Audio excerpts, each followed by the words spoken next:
Gilles, c'est un gars qui était plein de vie. C'est un initiateur d'activités. Il était toujours prêt à aider toutes les organisations en ville. Il supportait beaucoup d'organismes en ville, puis il est impliqué directement ou indirectement dans la collection des sommes d'argent pour la Fondation hospitalière, la Maison de l'Envol, le tournoi de golf ou quoi que ce soit. Il est toujours impliqué avec aussi les associations.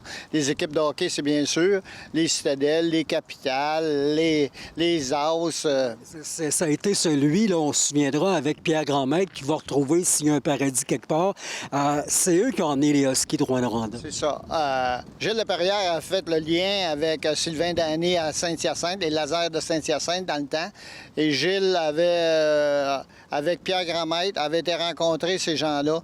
Puis après, c'est là que les lasers ont décidé d'être transférés et les Huskies transférés à Rouyn-Noranda. Et il y a André Rousseau, illustre journaliste sur l'Éternel, qui rappelle dans son blog que Gilles aussi a été impressionnant pour le monde du spectacle.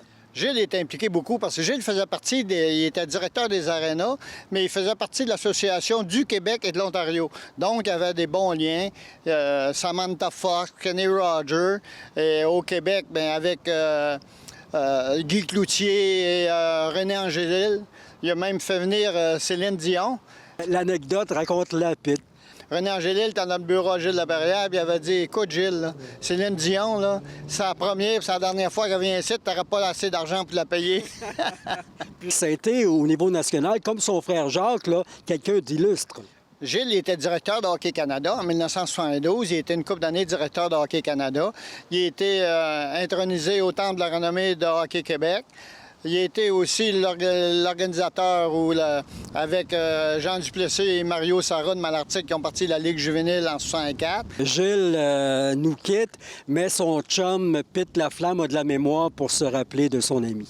Je vais toujours me rappeler du grand Gilles. C'était mon mentor depuis l'âge de 15 ans que c'est mon mentor. Ça fait que ça ne changera pas.